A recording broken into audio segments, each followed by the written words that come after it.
Efecto Machado, tensión política y polarización electoral alcanza su punto más crítico. Héroes con una mano, verdugos con la otra. El rescate infantil del chavismo bajo la sombra de los adolescentes encarcelados. La Guajira en el olvido, Bogotá en guerra. La doble crisis que no da tregua en Colombia con los venezolanos en el medio.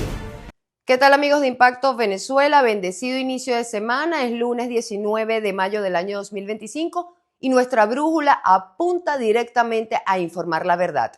También recordamos con preocupación que nuestra compañera Nácari Mena Ramos y su esposo Yanni González cumplen 41 días tras las rejas en una injusta detención que clama justicia. Su libertad no es una petición, es una exigencia. Soy Mildred Manrique y así damos inicio a nuestra emisión matutina de noticias. Venezuela se adentra en una semana crítica marcada por la tensión política y la incertidumbre electoral. A días de las regionales y parlamentarias del 25 de mayo, donde, por cierto, el CNE ya anunció la habilitación de 15.000 centros de votación y 27.000 mesas en todo el territorio nacional, las acusaciones de conspiración por parte del madurismo y el llamado a la abstención de María Corina Machado se enfrentan. Pero, ¿podrá la polarización desembocar en un evento que cambie el rumbo de esta jornada? Catherine García nos cuenta más. El ambiente político venezolano se encrispa a días de las elecciones regionales y parlamentarias del 25 de mayo, marcadas por un profundo pesimismo ciudadano y acusaciones cruzadas. Diosdado Cabello lanzó una bomba al denunciar supuestos planes de atentados por parte de María Corina Machado y el excomisario Iván Simonovic, además de señalar a la oposición de estafadores políticos. Que después no chillen cuando queden públicamente como lo que son, unos estafadores de la política. Cori tiene un plan con Simonovic para atentar contra embajadas. Pero mi amigo, el ministro, tiene una investigación sobre este tema.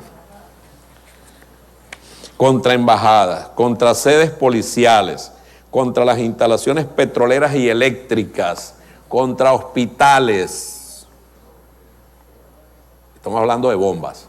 Por su parte, la líder de la oposición sostiene que estos comicios son ilegítimos, reafirma fraude electoral en la presidencial de 2024 y llama a la abstención. La derrota va a ser un acto de rebeldía y desobediencia frente a una enorme farsa que el régimen quiere montar para enterrar su derrota del 28 de julio. Y lo que vamos a lograr es ratificar esa derrota con la ausencia total, con el repudio total, dejando todos los centros vacíos. Y eso es lo que va a ocurrir. Ahora, con estas posturas, la pregunta que resuena ¿es posible una escalada de tensión que podría justificar la suspensión de las elecciones? La verdad es que no parecen estar dadas las condiciones para un escenario de esa naturaleza.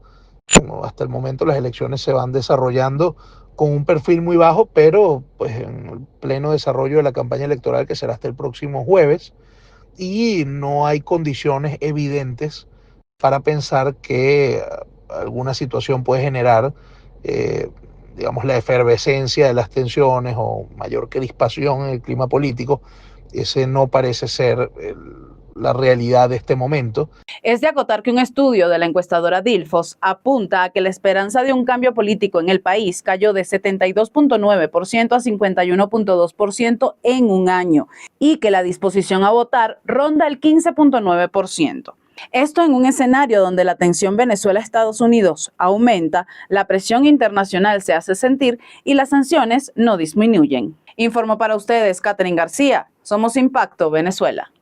La incierta política venezolana, con un gobierno con fisuras, una oposición enigmática y unas elecciones cuestionadas, mantiene en vilo a la sociedad que quiere un cambio, que por cierto, es bastante. Pero en mi programa dominical Cara a Cara, analicé con José Amalio Graterol, coordinador político de Vente Venezuela, estos escenarios. Hoy comparto con ustedes un extracto de la entrevista. El contenido completo lo pueden ver por aquí mismo, por nuestro canal de YouTube. No se lo pierdan.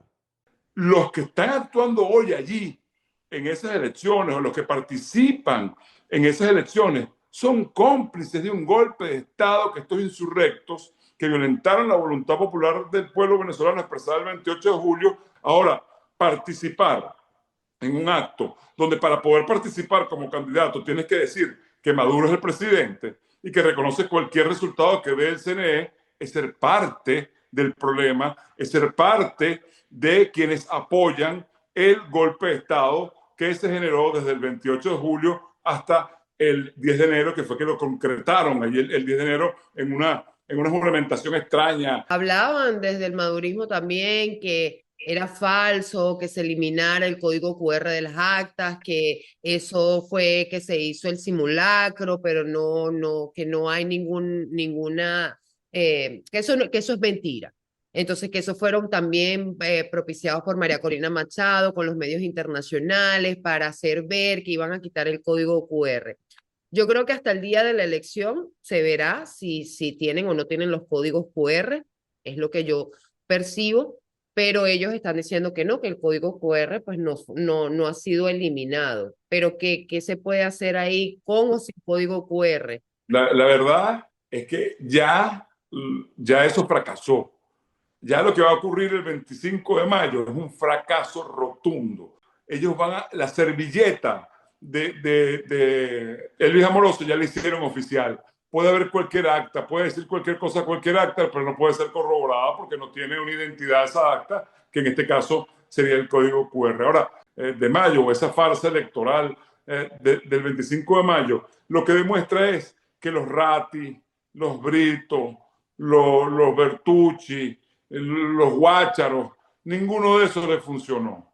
Y entonces necesitan tener ahora una nueva oposición funcional para ellos, donde se pueda engañar a gente diciendo que estos señores son opositores.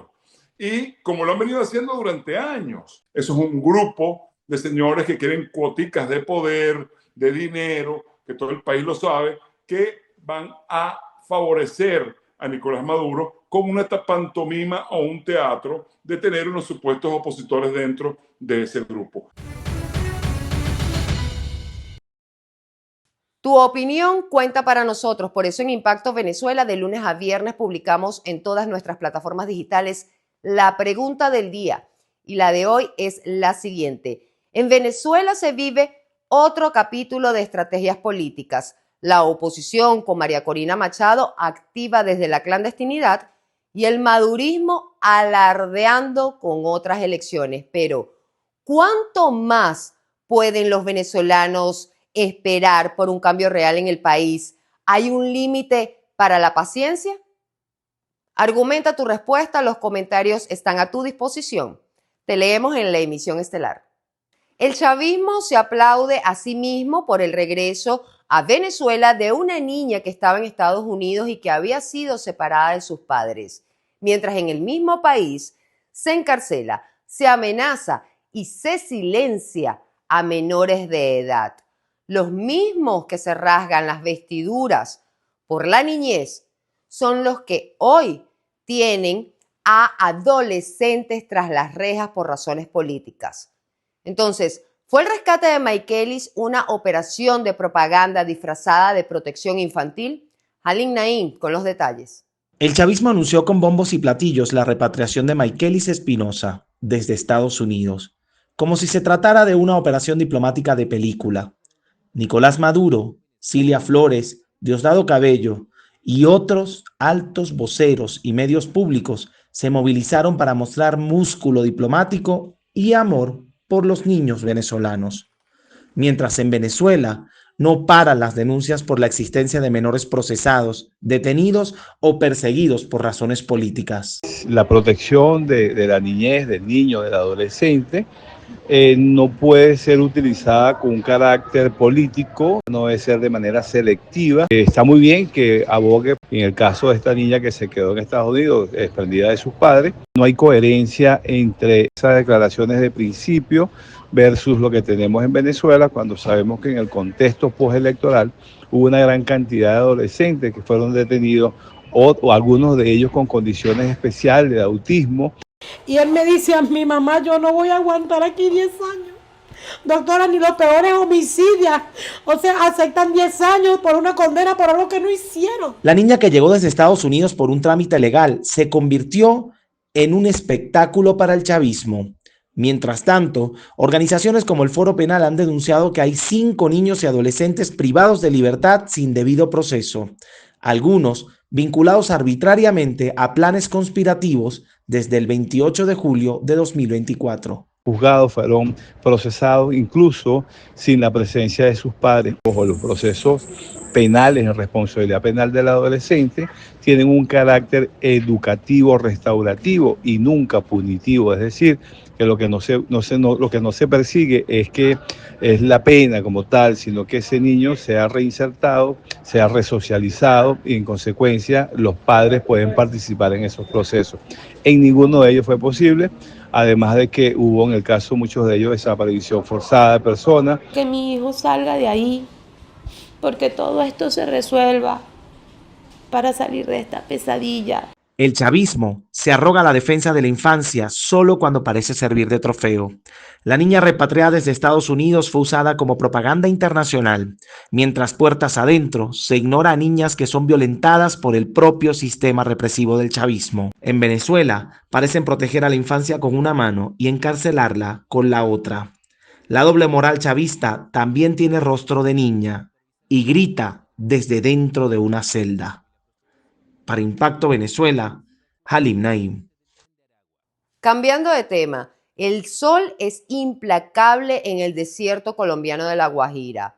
En una pista vive Astrid con su hijo, donde sobrevive a través de lo que conocemos como un ranchito, así como otras miles de personas. Están allí en un aeropuerto abandonado donde funciona un campamento indígena y de migrantes, pero que está impactado ahora por los recortes de Donald Trump. ¿Qué piden ellos? Ser reconocidos como ciudadanos regulares. Veamos a continuación este reportaje especial de AFP.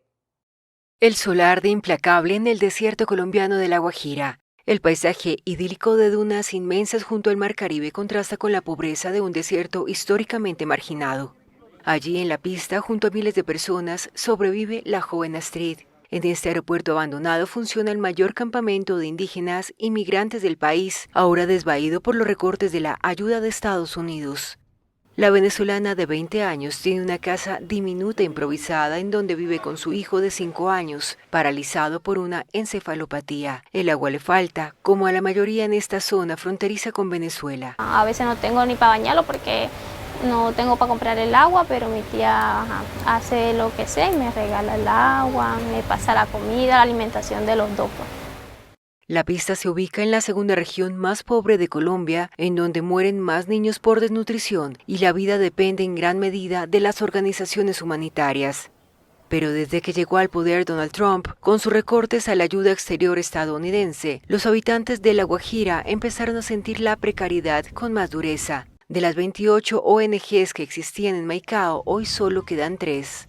En general son cerca de 14.000 personas, solo en la pista, que tienen muchas deficiencias de servicios públicos, de temas fundamentales como lo es el agua inicialmente.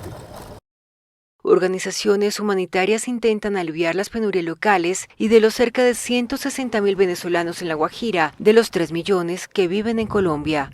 Mientras tanto, ante la falta de agua, vendedores de agua semicelada pasan a diario en burros. Un balde cuesta unos $2 y abastece a las familias mientras esperan el agua potable suministrada una vez por semana por el Estado.